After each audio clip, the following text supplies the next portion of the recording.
For every game. Tom Brady, you think I'm not excited to play against the GOAT? You tripping. I'm not going to apologize for saying I want Tom. No, I want every quarterback I play against. Look, I love this kid's moxie. Nick, we talk about it all the time. Yeah. We want to see more of this. But Chase Young, be careful what you ask for. Tom Brady, the GOAT, is on a mission, and he's going to get the last laugh, buddy. I'm telling you right now. But I love the moxie. I don't know. I texted Brandon this next video. I said, Brandon, is this normal? He said, yeah, he's probably just running late. Not a big deal. Texted him back. I said, with all due respect, you're totally wrong. This is a heroic run out, Brandon.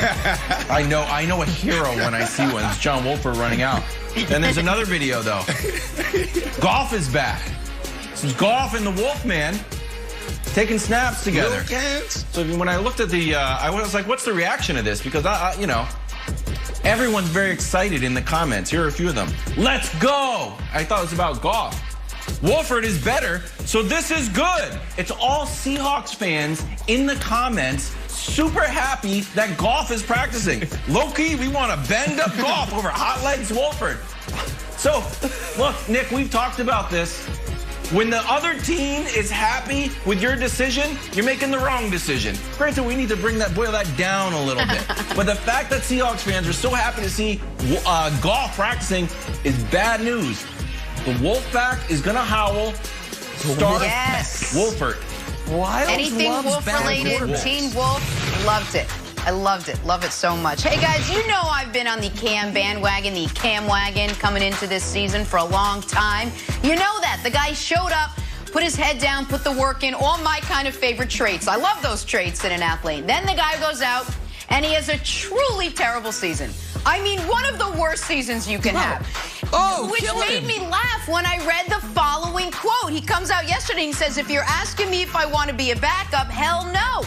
Backup.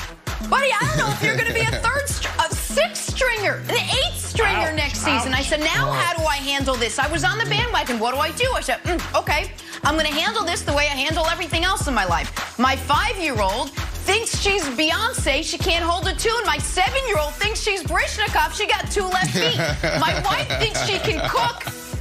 Not even going to touch it. So, Cam, I'm going to tell you this, buddy. You think you're a starter? Wow. You go be a starter. You don't let any team tell you otherwise. You show up and you command that starting role under center. That's my advice to you. I'm going to lie my way through life. So, can she cook or not? Shannon just napalmed the whole house.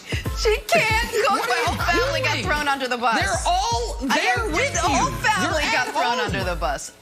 My God.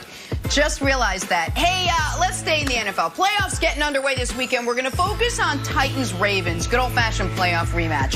Last year, remember, Ravens riding that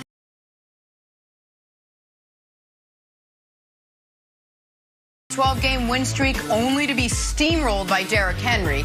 And for Lamar Jackson, it's yet another opportunity to get that first playoff win under his belt. A lot riding on this game for the third-year quarterback, and he knows it. Take a listen. Just hoping to get rid of this narrative that everyone's been talking about Sunday. Oh, for sure. You know, it's when to go home right now. You know, I want to win regardless. I don't really care about what people got to say. You know, only been in the playoffs twice. You know, my young career, you know, other people been in the league forever, haven't been in the playoffs at all, but it is what it is, you know, but definitely trying to erase that narrative right there. That's the #1 right now in my mind, for sure. All right, Brandon, would beating the Titans, quote, erase that narrative of Lamar's postseason failure, or would the Baltimore Ravens need a deep, deep playoff run in order to do that? Yeah, I think he just needs to win one game and get that monkey off his back. Look, every player drafted in the league, any league, has a narrative that they have to overcome, whether it's Tom Brady being drafted where he was drafted and people not thinking that he was going to even be a backup, or DK Metcalf, one of the probably most prolific wide receivers in the National Football League now. When guys drafted him and when people passed on him, they said that he couldn't run routes. Now look at him today. But when you think about the Baltimore Ravens in this season, you can say that they're overachieving right now because that defense, they're not who they used to be. They had some injuries. They had some personnel problems, losing a guy here or there. And then offensively, they can't pass the ball. Greg Roman, and we've been talking about this for a very long time, he's a genius when it comes to the run game. Absolutely genius. But where's the continuity when it comes to the pass game? Does it marry what you're trying to do there? So Lamar Jackson, win one game, get the monkey off your back, but I don't think he needs to win multiple games now because I don't think this team is set up in a way to go win a championship this year, Nick. All right, Brandon, real quick, stay with me here for a second, because you have supported Lamar well before it was in vogue. Yeah. I feel like Lamar is kind of taking a low-key shot at my guy Brandon Marshall there. He's like, hey, there's a lot of great players in this league. They've never been to the playoffs. I'm like, oh, man. Yeah. Like, that ain't right. Yeah. Like, what is he doing there? Yeah. It's like Brandon's always got your back. It's the reality. Brandon, but he is right in this regard also. If he had been worse his rookie year, this narrative doesn't exist. And by that I mean that Ravens team was 4-5. They were floundering. And he carried them to the postseason, and then he was bad in that playoff game. There's no denying it. But if he had just been 2 games worse his rookie season, and it's like, oh, Lamar had a good year, he got him to 9-7, and they missed the playoffs, then all we're talking about is 1 game against the Titans. But because it's 2 years in a row, and because he was the unanimous MVP last season, and they were 14-2, last year's playoff loss, Wilds, almost feels like 2 in and of itself. It's like, oh, man, you were the #1 seed, you had a bye, and you followed. So it feels like he's a victim of his own success twice. His rookie season, getting him there, and last year being so good. And it is not typical for quarterbacks to do what Tom Brady and Patrick Mahomes did, which is get to the playoffs immediately and immediately win games in the playoffs. It took Drew Brees years. Peyton Manning, in year 5, had not won a playoff game, made the playoffs for the 3rd time in year 5, and lost 41-0 to the Jets. Peyton Manning, arguably the 3rd greatest quarterback of all time. And so it is hard to win in the postseason. We all know that. That's not the hottest of takes. With all that said, Wilds, I do think he needs to win this weekend, or this is going to follow. Switch it up on me. He does not need to go on a deep playoff run, but he's got to win. If he does not win this weekend, I'll bring up Peyton again. Peyton is one of the greatest quarterbacks of all time. He's won 5 MVPs. But if you have a conversation about Peyton Manning, Wilds, that's longer than 5 minutes long, you know what somebody's going to bring up? Kind of, wasn't that great of a playoff quarterback. And so even though he won a Super Bowl, or won 2, and ended up being great, that still followed him.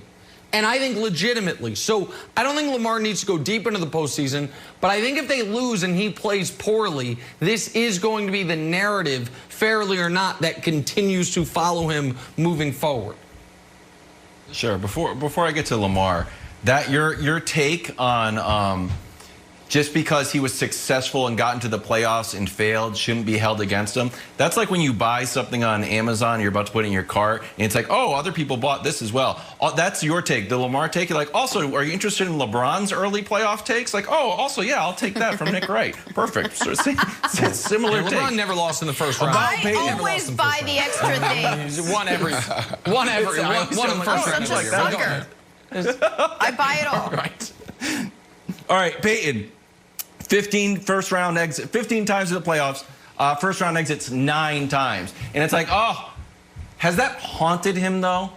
Have you ever seen Peyton Manning, like, upset about his playoff losses? I mean, it just feels like he's taken it, that he knows he's good. He knew he ran into the GOAT, and now he makes jokes with Tom Brady while they're golfing. If Lamar goes 0-3, just like Peyton, I'm going to say it's not a big deal. And here's the other thing to remember, Brandon. And no one talks about this enough. And maybe I talk about it too much because I'm going to make up T-shirts. Lamar Jackson is younger than Joe Burrow. No one cares. No one cares. No one's like, Joe Burrow. Why hasn't he made it to the playoffs?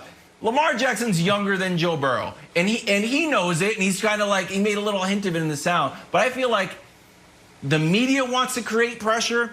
I don't know if Lamar feels the pressure or even cares. Absolutely feels the pressure. And even going back to Peyton Manning, think about how great he is. Nick just referred to him as potentially the third greatest quarterback ever. And that's a big deal. Look at how many great quarterbacks still play to this day. So when you think about it, Peyton Manning, every time he's on the golf course, he's probably thinking about, man, I could have had 4. Man, I could have had 5. That's what makes these guys so great in any sport, whether it's Lamar Jackson, whether it's LeBron James. These guys want to win, and they want to win at a high level. All right, if Lamar's the star of today, Trevor Lawrence is clearly your star of tomorrow, and he has made it official. He is NFL bound. The news, not as interesting as the way he announced the news. Check this out. But I just want to say thank you to everyone that's supported Clemson, all of my Clemson family, whether that's fans, my teammates, my coaches, and my immediate family. I mean, I just am so thankful for you guys. I wouldn't be who I am if it wasn't for y'all. There's so many people that have helped raise me up, and I can't wait to see what God has next for us. But my time here has been amazing.